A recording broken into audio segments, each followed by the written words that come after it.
ఇది ఇంపార్టెంట్ ఇవ్వండి, అనవసరమైన వీటికి ఇంపార్టెంట్ ఇచ్చేసి ఫోటో వేస్తే మనకు వ్యూస్ వస్తాయి కదా, ఈయన మీద కామెంట్ చేస్తే మనకి ఏదో వస్తుంది కదా అని వదిలేయండి. దయచేసి మీరు ఎవరన్నా దాంట్లో ఉన్న వాళ్ళు ఉంటే, ఇందాక ఒక ఛానల్ వాళ్ళకు చెప్పాను కదా, అది ఇంపార్టెంట్.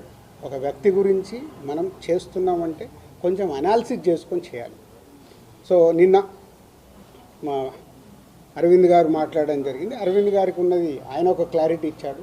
ఆయన మొత్తంలో అలా 15 థియేటర్లు ఉన్నాయి అని చెప్పడం అది నిజం. చాలామంది ఏమనుకుంటారంటే ఆయన కూడా ఏదో దున్నేస్తున్నాడు, ఆయన ఏదో చేసేస్తున్నాడు. ఆయన క్యూబ్ అనే కంపెనీలో, వాళ్ళు ఎప్పుడో పెట్టిన కంపెనీలో ఆయన part of the cube.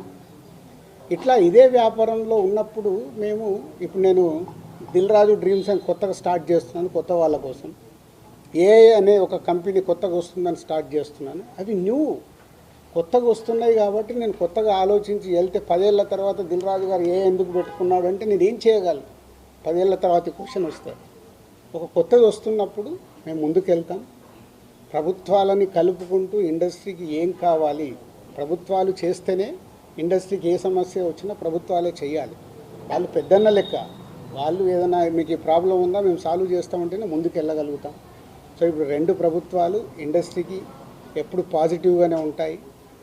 Durgesh గారు చెప్పారు, ఇక్కడ ఎఫ్డీసీ చైర్మన్గా నేను చెప్తున్నాను, ఇండస్ట్రీకి ఏది కావాలన్నా యూనిటీ, అక్కడే యూనిటీ ఉండదు. ఛాంబర్లోనే కొట్టుకుంటాం. ఒకరు పర్సంటేజ్ కావాలంటారు, ఒకరు రెంట్ కావాలంటారు, ఇంకొకరు ఇంకేదో అడుగుతారు, ఇంకోరు వద్దంటారు. మాకు అక్కడ యూనిటీ ఉన్నప్పుడే ప్రభుత్వాల దగ్గరికి వెళ్ళి చేసుకోగలుగుతాం. ప్రభుత్వాలు ఎప్పుడు ఇండస్ట్రీకి అండగా ఉంటాయి. అది మనం అర్థం చేసుకొని ప్రభుత్వాల దగ్గరికి అర్జించి మనకు కావాల్సింది చేసుకోవడమే పద్ధతి.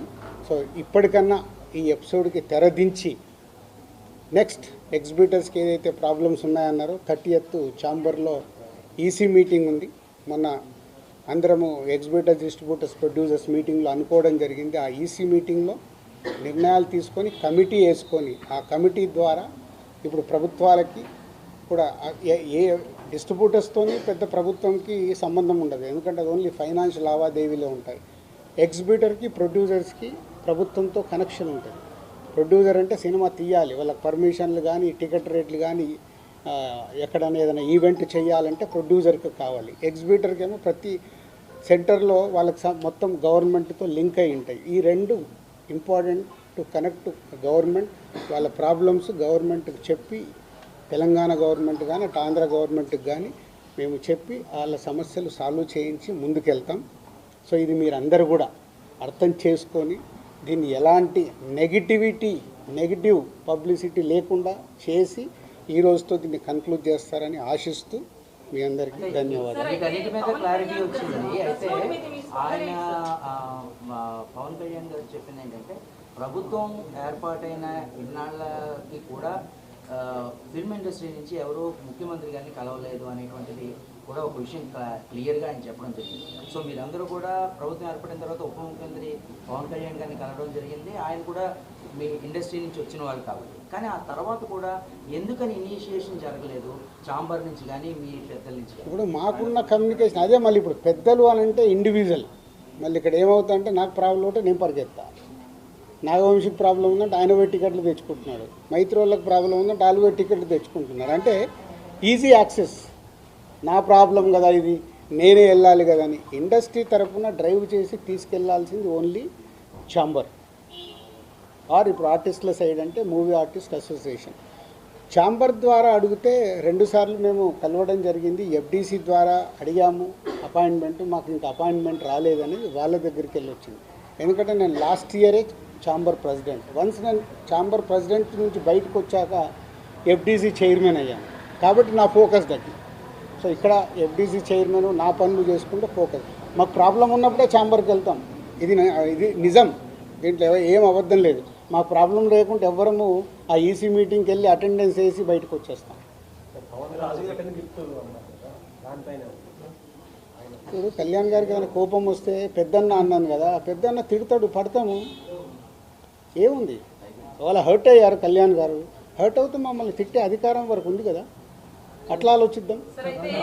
కళ్యాణ్ గారి గురించి నేను 22 ఏళ్ళ నుంచి చూస్తున్నాను. ఆయన కోపం వచ్చినప్పుడు ఆయన కోపపడేలాగా ఎపిసోడ్ జరిగింది. కానీ వారి సినిమానే టార్గెట్ చేశారనేది ఒక నెగిటివ్గా వారి దగ్గరికి వెళ్ళింది. అది కాదు ఇది ఇక్కడ జరిగింది. June 1 థియేటర్లు బంద్ అని మీరందరూ హెడ్లైన్స్ ఇవ్వడమే మేజర్ ప్రాబ్లం. అక్కడే ఒక సమస్య అండి. అక్కడే ఒక సమస్య. ఛాంబర్ సరిగ్గా ఎఫిషియన్సీగా రెస్పాండ్ అవ్వకపోవడం వల్లనే ఇది జరిగిందని మేమంటే దానికి మీ సమాధానం ఏంటి? నాకు తెలియదు కదా, నాకు తెలియదు. నేను ఇప్పుడు నీకు ఎలా నేను కన్క్లూజన్ ఇస్తాను? లోపల ఏమి జరిగింది మీకు ఒకటి, మీరందరూ ప్రాపర్గా మీకు కమ్యూనికేషన్. ఇప్పుడు అక్కడి నుంచి ఒక ప్రెస్ నోట్ వచ్చింది. ఇప్పుడు ఏపీ గవర్నమెంట్ నుంచి మినిస్టర్ గారి దగ్గర నుంచి ఒక ప్రెస్ మీట్ వస్తే ఆ ప్రెస్ మీట్ ఎంత అందంగా ఉంది. మేము ఛాంబర్ కూడా అదే చెప్తాం, ఏదున్నా పేపర్ మీద ప్రెస్ మీట్ లాగా పంపించండి అని. అక్కడ ఉండే 20-25 మంది బయటకు వచ్చి ఎవరికో తెలిసిన వాళ్ళకు ఒక న్యూస్ కమ్యూనికేట్ చేస్తారు. లోపల ఏం జరిగింది తెలుసా ఇది అని, అది హైలైట్ అవుతుంది. వెనకాల జరిగిన స్టోరీ లేకుండా ఓన్లీ క్లైమాక్స్ చెప్తేలా సినిమా అర్థం కాదు కదా. ఓన్లీ క్లైమాక్స్ ఒకటి ఉంటే సినిమా అంతా చూస్తే కదా. నేను అందుకే లోపల ఉన్నాను కాబట్టి చెప్తున్నాను. ఇది చెప్పడానికే ఈరోజు నేను ప్రెస్ మీట్ పెట్టింది. లోపల ఏం జరిగింది, ఈ ఎపిసోడ్ ఎలా స్టార్ట్ అయింది, ఎవరి దాళ్ళు భుజాలు తడుముకుంటున్నారు, నాకెందుకు థియేటర్లు బంద్ లేదు అని ఛాంబర్ వెంటనే ప్రతిస్పందించిన ఇంతవరకు నేను అదే కదా చెప్పా ముందు. అంటే అక్కడ ఎగ్జిబిటర్స్ ఒకలాగా ఉన్నారు, ప్రొడ్యూసర్స్ ఒకలాగా ఉన్నారు, డిస్ట్రిబ్యూటర్స్ ఒకలాగా ఉన్నారు. ఛాంబర్ ఏం చూస్తుంది, ఛాంబర్కి అక్కడ లెటర్లో క్లియర్గా ఉంది, కమ్యూనికేషన్ ఈజ్ ఇంపార్టెంట్. వాళ్ళు చేసుంటే ఇవి చర్చలు జరుగుతున్నాయి, చర్చలు ఫలించకుంటే ఇది అండర్లైన్, చర్చలు ఫలించకుంటే వాళ్ళు థియేటర్లు మూసుకుంటామంటున్నారు. ఇది ఎక్కడుంది? June 1 థియేటర్లు బంద్, June 1 థియేటర్లు బంద్, June 1 ఇదే. రాజుగారు రెండు డౌట్స్ అండి. ఇండస్ట్రీలో మాట్లాడుకోవాలి, 2 క్వశ్చన్లు అడుగుతాను, మీరు మీకు ఇబ్బంది రాకపోతే అడగండి. ఉపయోగపడేది ఉంటే అడగండి, కాంట్రవర్షియల్ పాయింట్స్ అడగకండి. లేదండి, ఏంటంటే సెక్టార్ చైర్మన్ రాంప్రసాద్ గారి చేత మీటింగ్ పెట్టించింది దిల్ రాజు గారే అని చెప్పి ఒకటి. రెండోదేమో రెండో మీటింగ్ జరగగానే శిరీష్ గారు బయటకు వచ్చి ఇక్కడ ఏదన్నా మాట్లాడుకోనివ్వండి, బట్ June 1 నుంచి బంద్ ఉంటుంది, అది తెలంగాణ మాట, సునీల్ గారి మాట, సురేష్ మాట ఒకటే అని అన్నట్టు ఈ 2 ప్రచారంలో ఇండస్ట్రీలో ప్రొడ్యూసర్లో మాట్లాడుకుంటున్నారు, డిస్ట్రిబ్యూటర్లో మాట్లాడుతున్నారు. నేను ఇందాక చెప్తున్నా కదా, ప్రచారం అని అంటున్నారు. ప్రచారంలో నిజం ఎంత ఉంది, ఉందో లేదో మీరు చెప్పండి. ఎవరికి తెలుసు? అది నిజం ఉందా లేదా అనేది ఎవరికి తెలియదు కదా.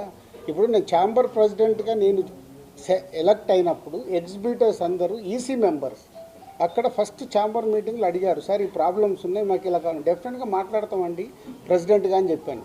వాళ్ళ అధికారంతో మాట్లాడారు. అంతేగాని దిల్ రాజు గారు చెప్తే నేను ఎవరిని చెప్పడానికి? కాదు సార్, ఇప్పుడు సినిమా ఇండస్ట్రీకి supreme body team chamber. Yes, నిన్న ప్రెస్ మీట్లో అరవింద్ గారు కూడా గిల్డ్ వల్ల ఎక్కువ నిర్మాతల మేలు జరుగుతుందని కామెంట్ చేశారు. దీనివల్ల అది రాంగ్గా వెళ్ళే ప్రమాదం ఉంది కదండి. అంటే ఒక సుప్రీం బాడీస్ అనే వాటిని అన్నింటిని పక్కన పెట్టి గిల్డ్ వల్లే న్యాయం జరుగుతుంది అనేది ఇండస్ట్రీలో అంత సీనియర్ ప్రొడ్యూసర్ అలా కామెంట్ చేశారు. అంటే ఇప్పుడు గిల్డ్ ఎందుకు ఏర్పడింది? ఎందుకు?